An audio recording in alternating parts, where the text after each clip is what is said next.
What is up, guys? David here from Overland Nomad, and we're back at it at South Padre Island. It's been a while. Brought my 94 Toyota pickup. I got my friend Jacob with me in the back. Stay tuned.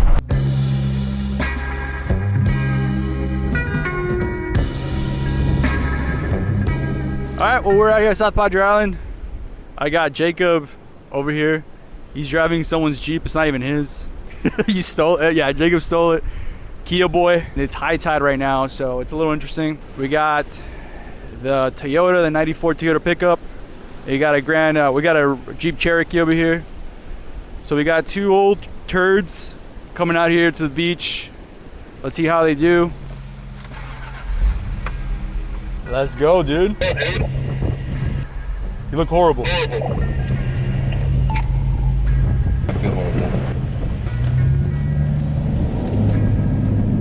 So the plan is to camp out at East Cut, which is the furthest point here in South Padre Island.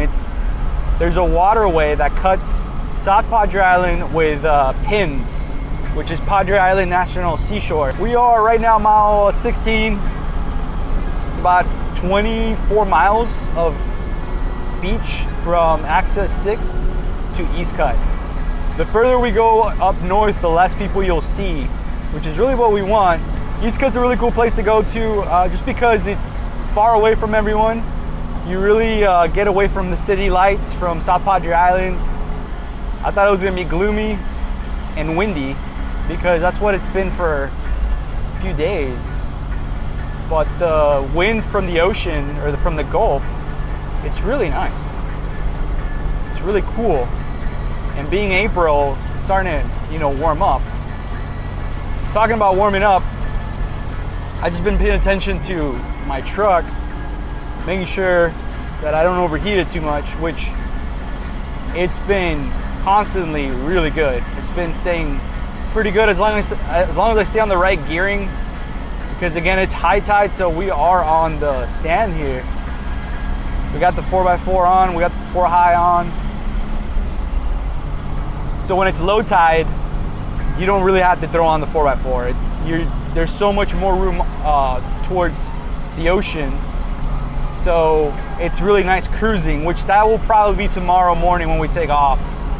I've had a few instances out here in the past where the truck just doesn't behave good with the high tide. I pray that everything goes good, which it has.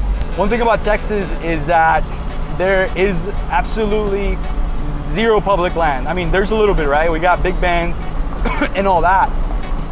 But other than Big Bend, there's little pockets here and there in Texas. And Texas is huge. I mean, it's huge, and it's kind of sad that we don't have a lot of public land.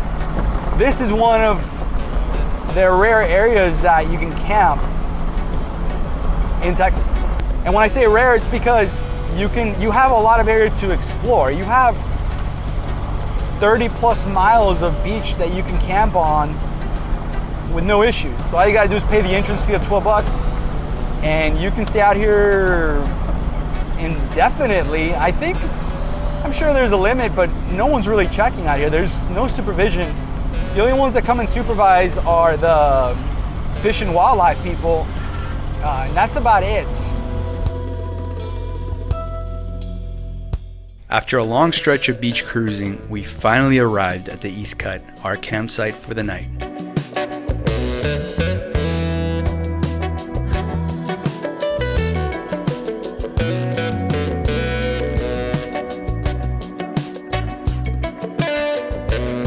Well, we made it to East Cut, guys, and the weather is perfect. The trucks had no issues. Everything went well, and East Cut is beautiful. We're gonna start setting up our camp, and then after that, probably gonna go fish. Jacob effortlessly sets up his rooftop tent in seconds, while it takes me a few minutes to arrange my wilderness camper. It's been quite some time since I've camped in my Toyota pickup, and the beach provides a perfect backdrop for enjoying my vintage camper.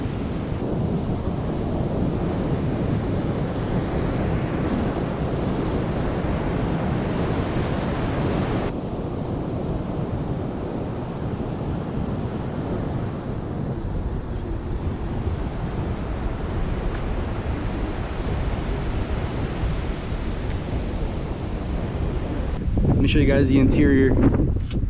Let's go set it up actually. Put this here. I got my mountain hatch. This thing's pretty cool. You can cook on it. So you can see I got my fridge. Most importantly, I got the views. Here's this bed. I need to replace this.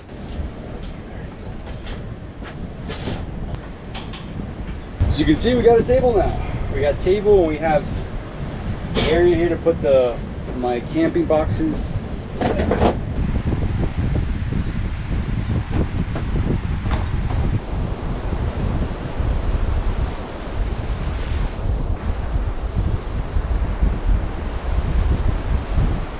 What I really like about the setup is that I'm able to keep everything in here, not having to cook outside, which I actually like cooking outside. It's my favorite. It's my favorite, but with this camper, getting in and out is a pain in the butt. So again, these are the jetties. This is the East Cut, and over there, that's Pins, Padre Island National Seashore. We are in South Padre, and the weather, it's beautiful. Can't complain. This is a great trip so far. I'm really excited to relax and chill out here.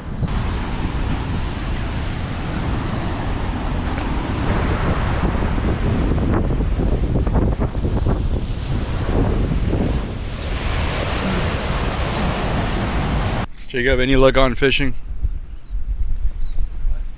Any luck on the fish? No luck on the fish. Now it's time for a quick beach snack.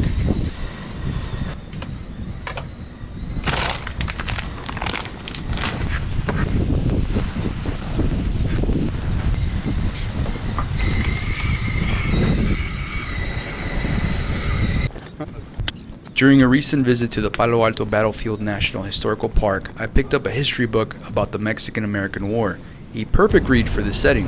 Fun fact, on March 25th, 1846, an advance party of the Army of Occupation reached Point Isabel, now Port Isabel, where General Taylor established a fortified supply depot named Fort Polk in honor of the president. Port Isabel, situated on the other side of South Padre Island, holds significant historical relevance. Additionally, in the area around the East Cut where we're camping, lie remnants of 3 Spanish shipwrecks from the 1500s. These wrecks, a result of a devastating storm in April 1556, marked one of the greatest disasters to befall the Spanish fleet in the New World. The tragic event resulted in the loss of treasure bound for Spain and claimed the lives of approximately 300 passengers and crew.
After enjoying some delicious fajita and witnessing a breathtaking sunset, it's time to unwind by the campfire.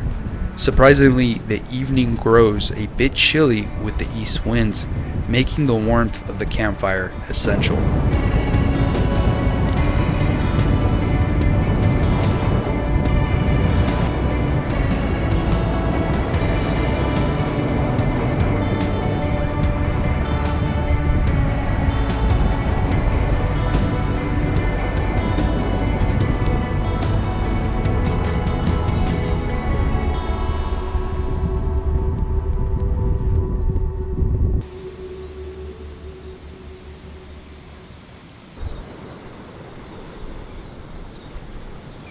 Morning, guys. It's about 7:30 in the morning.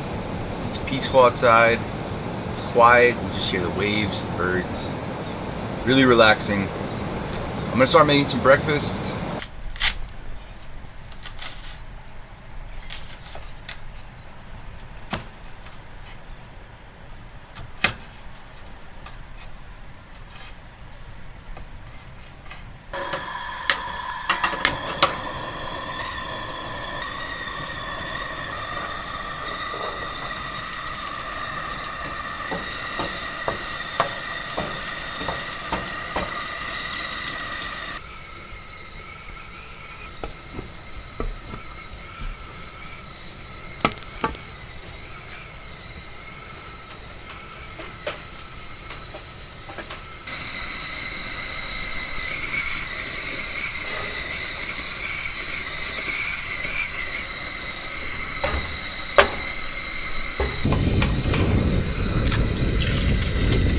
Well, there you have it, guys. Breakfast of champions. We have some migas, some egg, some tortilla, green bell pepper, onion, cheese, salsa.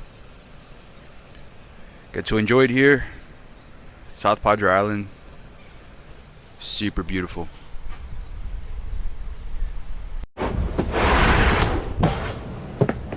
It's time to pack up the camper, and again, this setup is so awesome with this foldable table that Jacob actually welded together. All the boxes go under it, and the table just folds so that it fits when the camper is closed.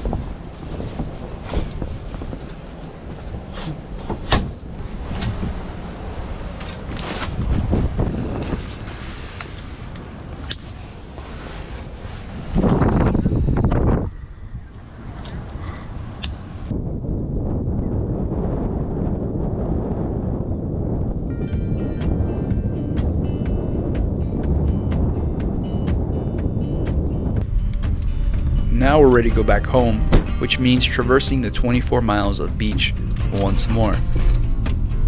We're hopeful for favorable conditions, but if not, our trusty trucks are up for the challenge. Typically, the East Cut sees some morning fishing activity, so for those seeking solitude, camping a few miles south where the crowds thin out might be preferable. The drive back on the beach is smooth sailing for the most part. While my pickup effortlessly glides over the sand, the Cherokee encounters occasional overheating issues but manages without major hiccups. There's something uniquely adventurous about driving older trucks to these cool spots. Though my newer Frontier boasts comfort and speed, it lacks the distinctive character of these vintage vehicles. You never quite know what to expect with an older truck. Thankfully, my Toyota pickup has served me well over the 14 years I've owned it, accompanying me on countless beach trips since my high school days. Thank you for watching. If you enjoyed this video, please consider giving it a like, and if you're new to the channel, I'd appreciate you support through subscribing. Stay tuned for more Texas Adventure episodes coming your way. Don't forget to follow me on Instagram at Overland Nomad. Until next time, thanks again. We'll see you next time.